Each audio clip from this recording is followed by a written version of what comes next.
네, 저는 정서지능을 공부하고 있는 토니 태균이라고 하고, 제가 매달 보여드리고 있는 이 사진이 저는 참 좋아요. 뭐든지 여러분 후회되지 않습니까? 왜 그때 안 했을까? 그분하고 좀 더 일찍 만났으면 어땠을까? 굉장히 후회스럽습니다. 가장 좋은 때는 내가 후회되기 이전이지만 그 다음에 좋을 때는 지금이라고 생각을 합니다. 그래서 오늘 열심히 저하고 같이 한번 공부를 좀 해보시죠. 이거는 궁금합니다. 이거는 의무적으로 한번 답을 한번 줘보시기 바랍니다. 오늘 여기 왜 오셨나요? 우리 박현진 선생님은 새로운 생각을 얻고자 오셨습니다. 가지수가 너무 많은데 공통점이 있을 것 같은데 정신 차리고 패턴을 빠르게 찾고 싶어서 오셨다고 하셨습니다.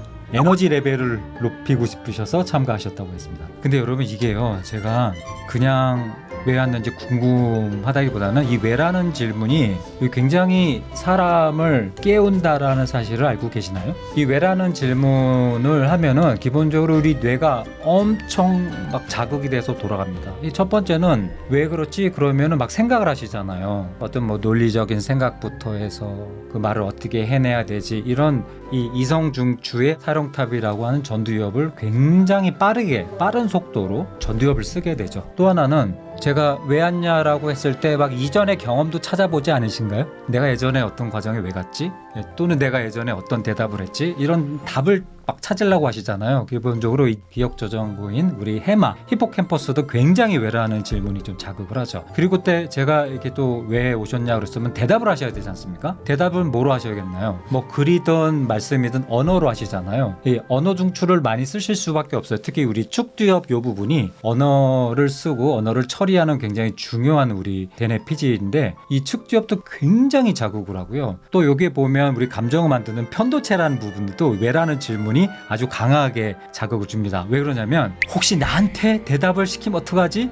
막 순간 걱정도 되고 갑자기 긴장도 되고 그러잖아요. 그리고 왜 왔어? 그냥 온 건데 왜 오냐 물어보지? 그러면서 자꾸 생각하면서 호기심을 갖게 되잖아요. 그때 도파민도 나오게 됩니다. 제가 말씀을 좀 장하게 드린 이유는 뭐냐면 이 why라는 질문이 어떤 시작하는 포인트에서 나를 굉장히 준비를 시켜준다라는 부분을 우리가 꼭 명심하셔야겠습니다. 우리 뇌과학에서 이 why라는 질문이 굉장히 크게 작동을 한다는 부분을 말씀을 좀 드렸고요. IQ를 공부하는 이유는, 우리가 수학, 과학을 공부하는 이유는 뭡니까? 똑똑해지려고 하잖아요. 더 현명해지려고 하는 거죠. 그러면 EQ 공부는 왜 하시나요? 우리 정서, 감정을 똑똑하고 더 현명하게 사용하기 위해서 하지 않습니까? 너무나 당연한 얘기입니다만은, 그러면 여러분 IQ를 똑똑해지기 위해서 우리가 쇠가 빠지게 배웠잖아요. 왜 그렇게 합니까? 똑똑해지려고 하는 거 아닙니까? 근데 EQ는요, 대강 배웠던 것 같아요. 안 배웠다고 하기는 좀 그렇지 않습니까? 배우긴 배웠겠죠.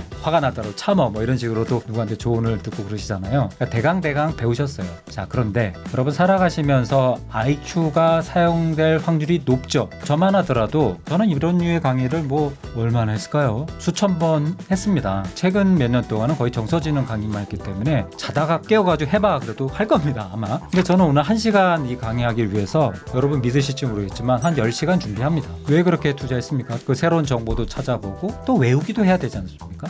그러니까 저는 이 IQ 투자를 굉장히 많이 한 거죠. 근데 강의를 잘 하려면 그것만 필요하겠습니까? 옆에 EQ도 필요하지 않나요? 오늘 오신 분들의 감정은 어떨까? 또는 오늘 저의 감정이 어떨까도 제 강의 퍼포먼스에 굉장히 좌우하지 않습니까? 만약에 들어오기 전에 우울하고 안 좋아, 그럼 어떻게든 그거를 제가 회복하고 들으려고 했을 거란 말이죠. 그러니까 살아가면서 일을 잘하기 위해서는 반드시 머리가 똑똑해지는 IQ가 필요합니다. 그런데 그 못지않게 나의 정서와 감정에 해당되는 뭔가도 중요하지 않나요? 내가 보고서를 쓰는데 보고서를 막 쓰다가 어떤 단어에 막히는 경우가 있죠. 그리고 이걸 어떻게 풀어야 될까? 그 논리도 막힐 때가 있습니다. 그게 좀 답답하지만 그거에 우리를 막 죽일 만큼 고통을 주지는 않지 않습니까? 근데 반면에 여러분, 나를 정말 힘들고 어렵게 하는 것은 정서 아닌가요? 감정 아닌가요? 자, 그러면 정서지능이라는 것은 뭘 공부를 하는 거냐? 이 세 가지를 먼저 머리든 가슴이든 어디든 잘 이렇게 안착시켜 놓으시기 바랍니다. 자, 정서지능을 잘하기 위한 첫 번째 큰 근육은 나를 아는 겁니다. 그러니까 나를 안다라는 것이 말이 쉽지 좀 애매하잖아요. 그럼 이렇게 정리하시면 될 것 같아요. 내가 지금 또는 요즘 어떤 감정을 느끼고 어떤 생각을 해서 어떤 행동을 반복을 하지? 이거를 의도적으로 객관적으로 파악할 수 있는 근육이 근육이 첫 번째 큰 근육, 자신을 알기 근육입니다. 자, 그 다음에 두 번째 큰 근육은 내가 이런 감정과 이런 생각을 해서 이런 행동을 하셨지 않습니까? 잘한 거예요. 뭐 바람직한 겁니다. 그럼 그대로 하시면 돼요. 그대로 하시면 되는데 뭔가 좀 마음에 안 들거나 바람직하지 않았다라면 다른 방법을 찾아볼 수 있는 거 아니겠습니까? 다른 방법을 모색하는 능력이 두 번째 큰 근육입니다. 그래서 이제 choose yourself라고 합니다. 내가 이런 감정, 이런 생각을 해서 이런 행동을 하는데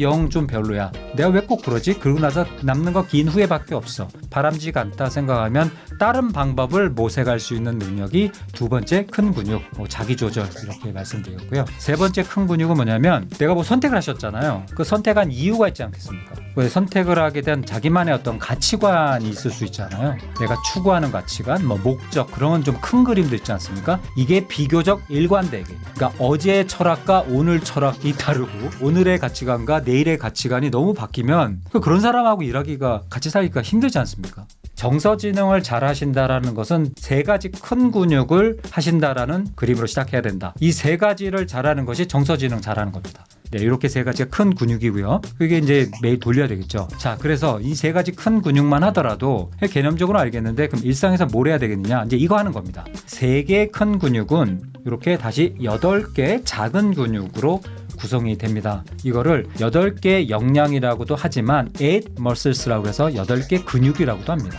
여러 가지 의미가 있죠. 이 근육이 한 번에 안 생기잖아요. 뭐 반복을 해야 되죠. 기본적으로 근육이 생기는 루틴을 보면은 이렇게 하면 근육이 찢어지지 않습니까? 아프잖아요. 그리고 우리가 휴식을 하고 음식을 먹으면서 거기에 메꿔지면서 근육이 생기잖아요. 그러니까 이것도 마찬가지입니다. 지금 보여드리는 8개의 소근육이 한 번 한다고 안 되죠. 심지어는 한 번 하고 나서 이게 뭐야? 토니가 뭐 패턴이식 어쩌라고 그랬는데 뭐 여전히 열받던데 나는? 이게 정상적인 겁니다. 그게 한 번에 안 되죠. 그러면 뭐 이런 교육도 오셔서 다시 듣고 뭐 자료도 찾아보고 그러면서 다시 메꾸고 그러면서 또 반복을 하면서 근육이 커지는 거죠. 감정 해석, 패턴 인식, 결과 예측, 감정 처리, 내적 동기, 낙관 발휘, 그다음에 공감 활용, 목적 추구.